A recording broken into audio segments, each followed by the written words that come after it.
4 বছর 4 মাসের এক দীর্ঘ অধ্যায় রীতি। বাংলাদেশের ফুটবলের ডাগর থেকে এবার সত্যিই বিদায় নিলেন হ্যাভিয়ের কাবরেরা। এপ্রিলের 30 তারিখ পর্যন্তই ছিল বাংলাদেশ ফুটবল ফেডারেশন বাফুফের সঙ্গে তার চুক্তি। শেষ পর্যন্ত সেই চুক্তি আর নবায়ন হয়নি। ফলে লাল সবুজের ফুটবলে কাবরেরা অধ্যায়ের ইতি ঘটল আনুষ্ঠানিকভাবেই।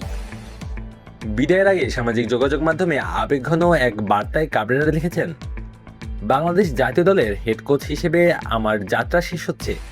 4 বছর 4 মাস, যা বাংলাদেশের ইতিহাসে একজন প্রধান কোচের দীর্ঘতম সময়। এই সময়টায় অসংখ্য স্মৃতি আর অভিজ্ঞতার সঙ্গে নিয়ে যাচ্ছি। কয়েকশো দর্শকের সামনে খেলা থেকে পূর্ণ স্টেডিয়ামের অবিস্মরণীয় রাত। বাংলাদেশের ফুটবলের সঙ্গে জড়িয়ে থাকা প্রতিটি মুহূর্ত আমার জন্য বিশেষ হয়ে থাকবে। 2022 সালে বাংলাদেশের দায়িত্ব নেওয়ার পর শুরুটা হয়েছিল বেশ আশাব্যঞ্জক। দীর্ঘদিনের স্থবিরতা কাটিয়ে দলকে নতুন ছন্দে ফেরানোর চেষ্টা করেছিলেন কাবরেরা। তার অধীনেই 2023 সালের সাব চ্যাম্পিয়নশিপে সেমিফাইনালে খেলেছিল বাংলাদেশ। অল্পের জন্য ফাইনাল হাতছাড়া হলেও সেই টুর্নামেন্ট দেশের ফুটবল সমর্থকদের মাঝে নতুন স্বপ্ন দেখিয়েছিল। জামাল ভুঁইয়াদের লড়াকু ফুটবল তখন প্রশংসা করিয়েছিল চারদিকে। মায়ের ওষুধের টাকাটা দিও। নিয়ে নিও। সে কখন থেকে বলছো নিও নিও, দিবাটা কখন?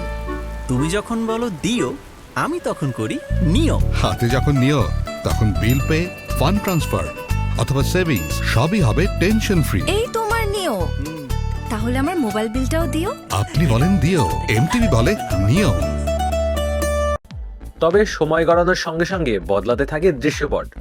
পারফরমেন্সের ধারাবাহিকতা না থাকায় সমালোচনার মুখে পড়েন কাবরেরা। সামাজিক যোগাযোগ মাধ্যমে তাকে নিয়ে শুরু হয় ট্রল, ক্ষোভ আর তীব্র সমালোচনা।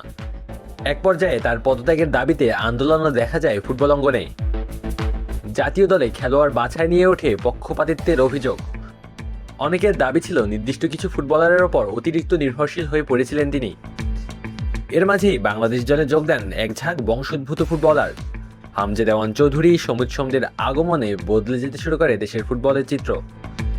ইউরোপিয়ান ফুটবল পরিবেশে বেড়ে ওঠা এসব ফুটবলারদের অন্তর্ভুক্তি নতুন সম্ভাবনার জন্ম দিলেও কাবরেরার পরিকল্পনায় খুব একটা লাভ হয়নি। স্থানীয় ও প্রবাসী ফুটবলারদের সমন্বয় নিয়েও আলোচনার মুখে পড়তে হয় তাকে। এখন অবশ্য সবই অতীত। নতুন করে জাতীয় দলকে সাজানোর মিশনে নেমেছে বাফুফে। ইতোমধ্যেই নতুন কোচের খোঁজে শুরু হয়েছে জোর আলোচনা। ইউরোপ ও আমেরিকার বিভিন্ন পর্যায়ে কাজ করা কয়েকজন অভিজ্ঞ কোচ আবেদনও জমা দিয়েছেন। ফলে ফুটবল পাড়ায় এখন একটাই প্রশ্ন, হামজা জামাল সমুদ্রের নতুন অধিনায়ক কে হতে যাচ্ছেন ডাগ আউটে? সামনে ব্যস্ত সূচি অপেক্ষা করছে বাংলাদেশের জন্য। জুনে সান মারিনোর বিপক্ষে প্রস্তুতি ম্যাচ, এরপর সেপ্টেম্বরে বহুল প্রতীক্ষিত সাব চ্যাম্পিয়নশিপ। নতুন কোচের অধীনে কেমন হবে বাংলাদেশের রূপ, সেটাই এখন দেখার অপেক্ষা। তবে এই মুহূর্তে বাস্তবতা একটাই, বাংলাদেশের ফুটবলে হ্যাভিয়ের কাবরেরা এখন শুধু একটি সমাপ্ত অধ্যায়ের নাম। স্মৃতি আছে, বিতর্ক আছে, কিছু স্বপ্নভঙ্গ আছে, আবার কিছু ইতিহাসও আছে। আর তাই বিদায়ের এই মুহূর্তেই বলা যায়, বিদায় কাবরেরা। বাংলাদেশের ফুটবলের আপনার গল্প এখানেই শেষ। আলু আসি তালুকদার, অন ফিল্ড।